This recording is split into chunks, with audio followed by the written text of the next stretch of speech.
Assalamualaikum warahmatullahi wabarakatuh. Salam sejahtera untuk kita semua. Yang saya hormati Ketua Bawaslu Kabupaten Jayapura, Bapak Sekretaris Pengurus Desa. Yang saya hormati Ibu Komisioner Ibu Siti Pandi. Yang saya hormati pula Bapak Nasruddin Sililule dan teman-teman peserta yang pada pagi hari ini terlibat secara langsung dalam sesi diskusi mengenai tentang penegakan hukum pidana pelanggaran pilkada pada tahun 2020 kemarin yang telah sukses diselenggarakan. Nah, teman-teman sekalian, sebelum kita masuk dalam sesi diskusi kita, sebaik dan alangkah baiknya kita berdoa untuk selalu agar dilindungi oleh Tuhan Yang Maha Esa. Berdoa mulai.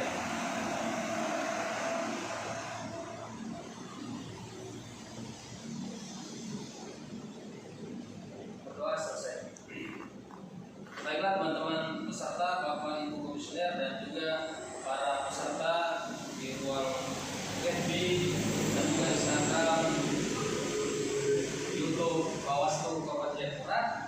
Perlu kita ketahui bersama bahwa pelaksanaan penyelenggaraan pilkada di seluruh Indonesia telah selesai dilaksanakan, dan di Papua sendiri ada 11 kabupaten yang telah sukses menyelenggarakan pilkada. Namun sampai pada tahapan ini kita Bawaslu Kabupaten Jayapura sementara tidak melaksanakan pilkada. Dan tahapan untuk pilkada sekarang sementara di Mahkamah Konstitusi untuk mendengar aduan maupun gugatan dari para peserta penyelenggara pilkada. Dan teman-teman sekalian, pada pagi hari ini saya akan membawa kita dalam agenda diskusi kita dengan judul penegakan hukum pidana penyelenggara pilkada.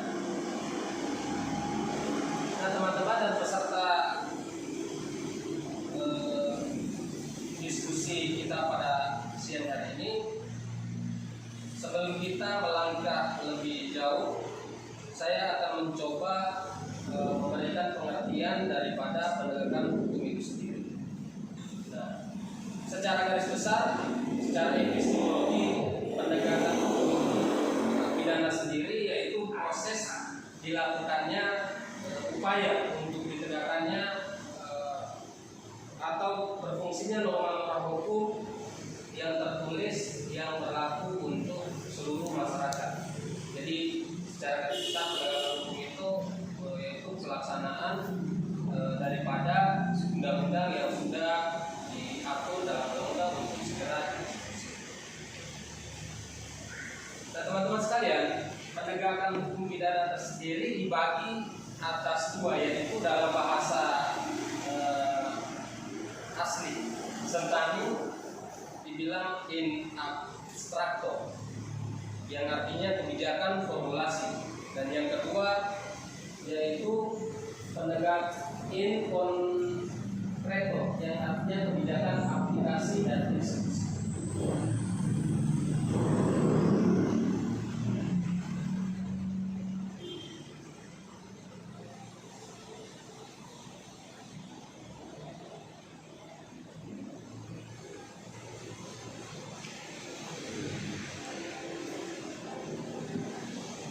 Kebijakan formulasi sendiri artinya bahwa tahapan penerapan hukum oleh aparat penegak hukum. Jadi kebijakan formulasi ini adalah merupakan tahapan di mana sebuah kebijakan atau undang-undang itu dieksekusi atau ditegakkan oleh para penegak hukum, baik di kejaksaan, kepolisian, maupun di lingkungan kita sebagai Bawaslu, sebagai dalam hal ini penegak atau pengawas pemilihan umum. Yang kedua yaitu kebijakan aplikasi dan eksekusi. Nah, kebijakan aplikasi dan eksekusi ini sendiri diartikan kebijakan dalam merumuskan norma-norma hukum pidana oleh pihak legislatif ataupun eksekutif dalam kebijakan bentuk sanksi-sanksi yang harus diaplikasikan. Yang berikutnya kategori delik dalam undang-undang pilkada. Nah, kategori dalam delik undang-undang pilkada sendiri dibagi menjadi dua, yaitu malum inse crimes yang artinya menggunakan surat palsu, dan yang kedua adalah malum prohibitum crimes yang artinya tidak melakukan verifikasi. Nah, teman-teman dan peserta live YouTube di Bawaslu Kabupaten Jayapura, malum in se crimes ini artinya bahwa suatu perbuatan yang dianggap oleh masyarakat itu biasa, tetapi mempunyai sanksi yang diatur dalam undang-undang itu sendiri. Terus yang kedua, malum prohibitum crimes yang artinya kejahatan, suatu perbuatan yang tergolong kejahatan karena diatur dalam undang-undang. Terus yang berikutnya adalah jenis-jenis delik terkait penyelenggaraan pilkada. Seperti teman-teman dan para peserta live YouTube, delik dan delik terkait pilkada yang pertama yaitu delik pemalsuan atau keterangan tidak benar atau verifikasi. Nah, delik ini dibagi kalau dalam undang-undang pilkada kita dibagi menjadi memberikan keterangan yang tidak benar mengenai diri sendiri atau diri orang lain tentang suatu hal yang diperlukan untuk pengisian daftar pemilihan, yaitu di pasal 177. Yang kedua, melakukan perbuatan melawan hukum, memalsukan data dan daftar pemilih, pasal 177A ayat 1. Yang berikutnya, melakukan perbuatan melawan hukum, tidak melakukan verifikasi dan rekapitulasi terhadap data dan daftar pemilih, pasal 177B.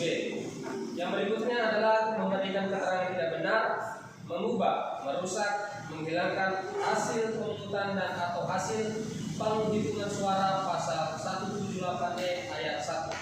Yang berikutnya, memalsukan surat yang menurut suatu aturan dalam undang-undang ini diperlukan untuk menjalankan suatu perbuatan dengan maksud untuk digunakan sendiri atau orang lain sebagai seolah-olah surat sah atau tidak dipalsukan, pasal 179. Yang berikutnya adalah surat suara adalah tidak sah atau dipalsukan, menggunakan atau menyuruh orang lain menggunakannya sebagai surat sah, pasal 181. Berikutnya, memberikan keterangan yang tidak benar atau menggunakan surat palsu seolah-olah sebagai surat yang sah tentang suatu hal yang diperlukan bagi persyaratan untuk menjadi calon gubernur, calon wakil gubernur, calon bupati, calon wakil bupati, calon wali kota, dan juga calon wakil wali kota, pasal 184.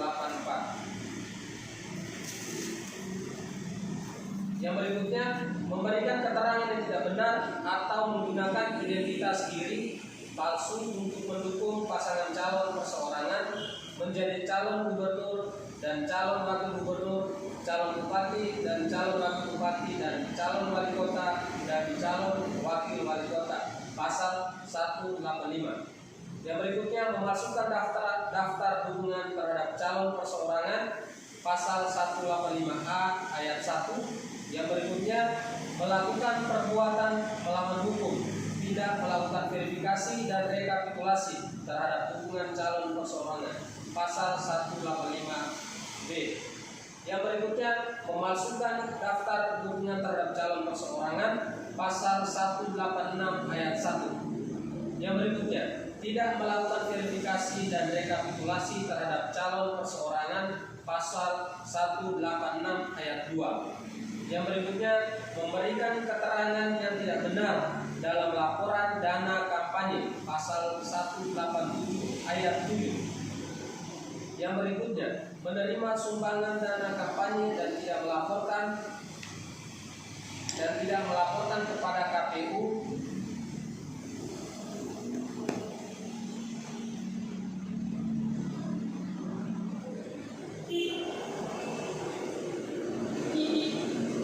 Yang berikutnya, delik terkait hak pilih.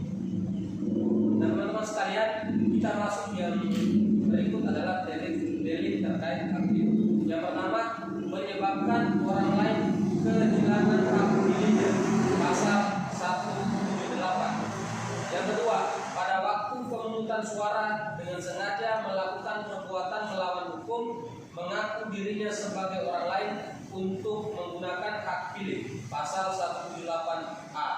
Yang berikutnya, pada waktu pemungutan suara dengan sengaja melakukan perbuatan melawan hukum, memberikan suaranya lebih dari satu kali di satu atau lebih TPS, pasal 178B.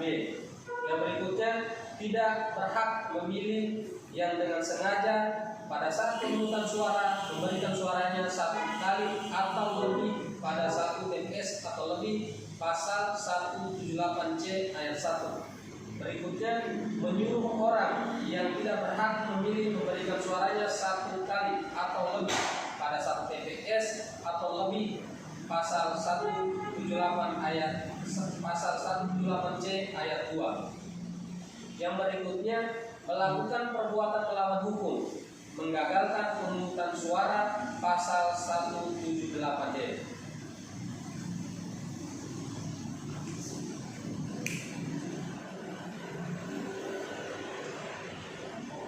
Delik yang berikutnya adalah delik terkait kampanye. Yang pertama, melakukan kampanye di luar jadwal waktu yang telah ditetapkan oleh KPU provinsi dan KPU kabupaten kota untuk masing-masing calon, pasal 187 ayat 1. Yang berikutnya, melanggar ketentuan larangan pelaksanaan kampanye, pasal 187 ayat 2. Yang berikutnya, melanggar ketentuan larangan pelaksanaan kampanye pemilihan bupati wali kota, pasal 187 ayat 3. Yang berikutnya, mengacaukan, menghalangi atau mengganggu jalannya kampanye, pasal 187 ayat 4. Yang berikutnya adalah delik terkait suap.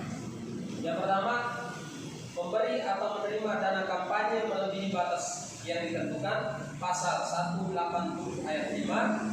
Menerima atau memberi dana kampanye dari atau kepada pihak yang dilarang, pasal 187. Berikutnya, melakukan perbuatan melawan hukum, menjanjikan atau memberikan uang atau materi lainnya sebagai imbalan kepada warga negara Indonesia, baik secara langsung maupun tidak langsung, untuk mempengaruhi pemilih agar tidak menggunakan hak pilih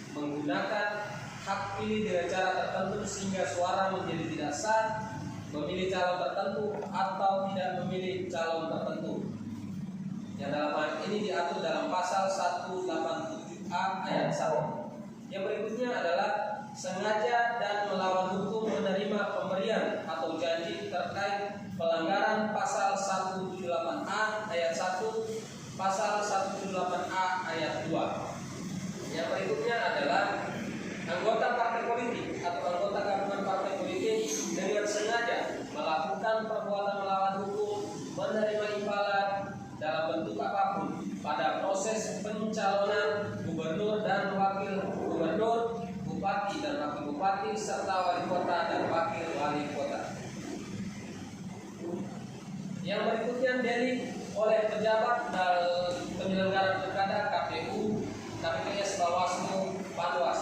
Nah, teman-teman sekalian, Bawaslu sendiri kita masuk dalam delik oleh pejabat dan penyelenggara. Yang pertama yaitu pejabat negara, pejabat aparatur sipil negara, dan kepala desa atau sebutan lain lurah yang dengan sengaja melanggar ketentuan sebagaimana dimaksud dalam pasal 71 pasal 188. Yang berikutnya, penyelenggara pemilihan atau perusahaan yang dengan sengaja melakukan perbuatan melawan hukum, merubah jumlah surat suara yang dicetak sama dengan jumlah pemilih, tetap ditambah dengan 2,5%, 2,5% jumlah pemilih tetap sebagai cadangan yang ditetapkan dengan keputusan KPU Provinsi dan KPU Kabupaten Kota pasal 190A. Yang berikutnya, anggota KPU Provinsi dan KPU Kabupaten Kota tidak menetapkan pemilihan lanjutan dan atau pemilihan susulan sebagaimana dimaksud dalam pasal 120 dan pasal 121 berdasarkan putusan Bawaslu Provinsi atau Panwas Kabupaten Kota tanpa alasan yang dibenarkan berdasarkan undang-undang ini, pasal 193 ayat 2.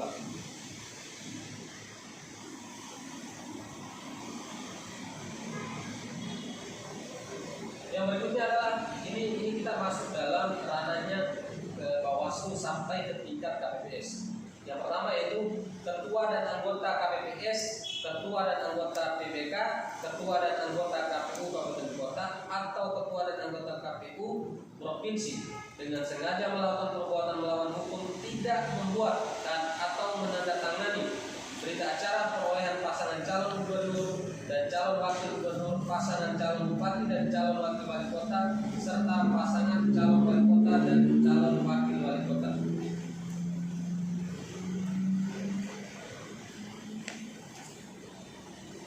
Yang berikutnya adalah delik terkait pengunduran calon. Yang pertama, calon gubernur, calon wakil gubernur, calon bupati, calon wakil bupati, calon wali kota dan calon wakil wali kota yang dengan sengaja mengundurkan diri setelah penetapan pasangan calon sampai dengan pelaksanaan pemungutan suara, pasal 191 ayat 1. Berikutnya, pimpinan partai politik atau gabungan pimpinan partai politik yang dengan sengaja menarik pasangan calonnya dan atau pasangan calon perseorangan yang dengan sengaja mengundurkan diri setelah ditetapkan oleh KPU Provinsi dan KPU Kabupaten Kota sampai dengan pelaksanaan pemungutan suara, pasal 191 ayat 2.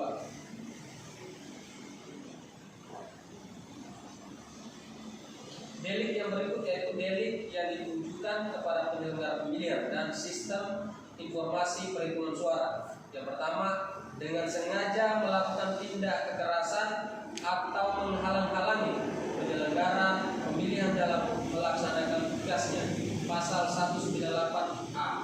Yang berikutnya, merusak, mengganggu atau mendistorsi sistem informasi penghitungan suara hasil pemilihan gubernur dan wakil gubernur, bupati dan wakil bupati, serta wali kota dan wakil wali kota, pasal 195. Delik yang terakhir yaitu delik yang saya bacakan tadi. Nah, untuk teman-teman sekalian dan juga para peserta live YouTube Bawaslu Kabupaten Jayapura terkait dengan materi kita pada pagi hari ini telah selesai. Nah, untuk itu saya meminta kepada teman-teman peserta yang ada di tempat ini maupun yang ada sementara dalam ikut live YouTube-nya Bawaslu Kabupaten Jayapura untuk memberikan gagasan ataupun pertanyaan untuk kemudian kita sama-sama mendiskusikan apa yang menjadi persoalan penegakan hukum pidana penyelenggara pilkada. Nah, kita bisa ambil contoh pilkada kita pada tahun 2019 ataupun pilkada 2020 yang telah sukses dilaksanakan di seluruh Indonesia maupun di 11 kabupaten yang ada di tanah Papua. Untuk itu saya memberikan kesempatan kepada saudara-saudara, kepada teman-teman peserta untuk memberikan pertanyaan.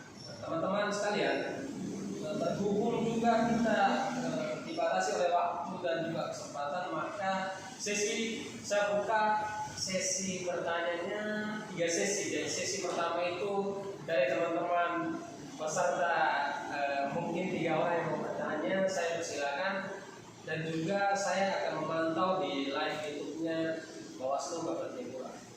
Waktu saya persilakan.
pertanyaan secara live, teman-teman bisa menyampaikan pertanyaan secara offline lewat Facebooknya Bawaslu Kabupaten Jayapura, dan tentunya kami selaku penyelenggara akan berusaha semaksimal mungkin untuk kemudian menjawab pertanyaan dari saudara-saudara